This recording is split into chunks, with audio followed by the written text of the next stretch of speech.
Hey there, welcome. My name is Jason, and I am here today with a new plant to introduce to you. This plant is called Peperomia clusiifolia, and this plant's variety name is Tricolor. It's the Peperomia Tricolor. It's also been referred to as Peperomia Guinea Rainbow. It's an absolutely amazing plant. It's really wonderful for any office space, bedroom, living room, kitchen, dining room. It's a pretty adaptable plant as far as placement goes. As far as lighting, this plant ultimately wants bright and direct light, just no direct sunlight. If it did get direct sunlight, morning sun is okay, just nothing past that. If you work in an office space, this plant actually can grow under fluorescent lighting. So that's not necessarily an option with all indoor plants, but with this one it is. So pretty awesome, adaptable plant. As far as watering goes, you want to allow the soil to dry out about 50% in between waterings. A way of gauging that is once I've watered the plant, I'll give the plant a lift to get an idea of what the weight of it feels like when the soil is saturated. When you come back, you'll know the difference after doing that. Especially over time, once you've done it a number of times, you kind of get the hang of it. And you don't have to get that perfect. It's just that's kind of the general vicinity that you want to shoot for as far as the soil drying out about 50% in between waterings.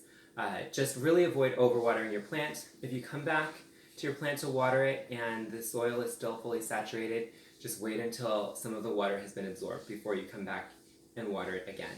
As far as the fertilization goes, you want to fertilize this once a month, spring through summer, with an all-purpose indoor plant fertilizer. I like to use one called Indoor Houseplant Food. It's made by a company called Espoma, and this is an organic fertilizer formulated with beneficial bacteria for indoor plants. A lot of indoor plant fertilizers are formulated for tropical plants that come from tropical areas.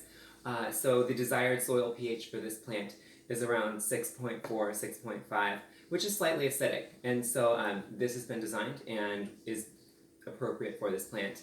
African violet fertilizer is also an acidic plant fertilizer that works well for this as well if you have that too. But just about any indoor houseplant fertilizer will work for this plant. You don't need to fertilize it fall or winter. You can fertilize it once in the fall if you'd like, but you don't really have to. As far as the soil, you're going to want to repot this plant once every other year or once every 2 years. It's pretty much up to you. And that allows the soil to get some porosity and airspace in it and to keep it a happy medium for your plant. As far as the pot size that you choose for this, this isn't a 4-inch right now, but ultimately I will be potting it up into a 6-inch pot.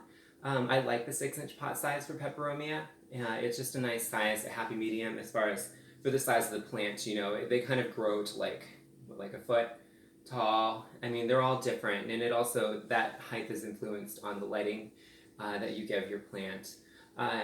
But yeah, I would do 6-inch. You could pot this up into an 8-inch pot if you wanted. That would work too.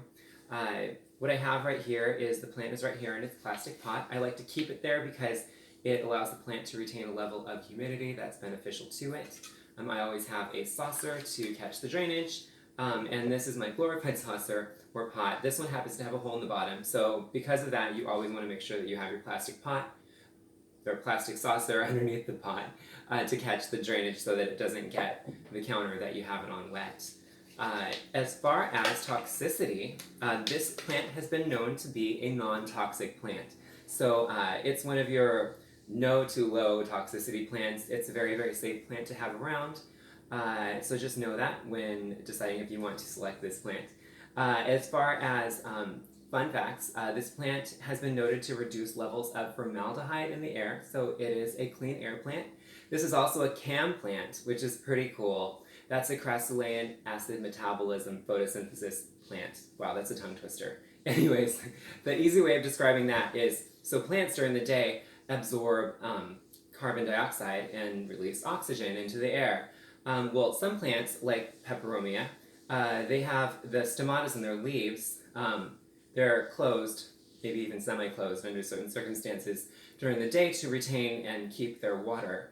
And at night, so they do what other houseplants do during the day. They they absorb carbon dioxide and release oxygen into the air at night, while other plants are releasing small amounts of carbon dioxide because it's called respiring.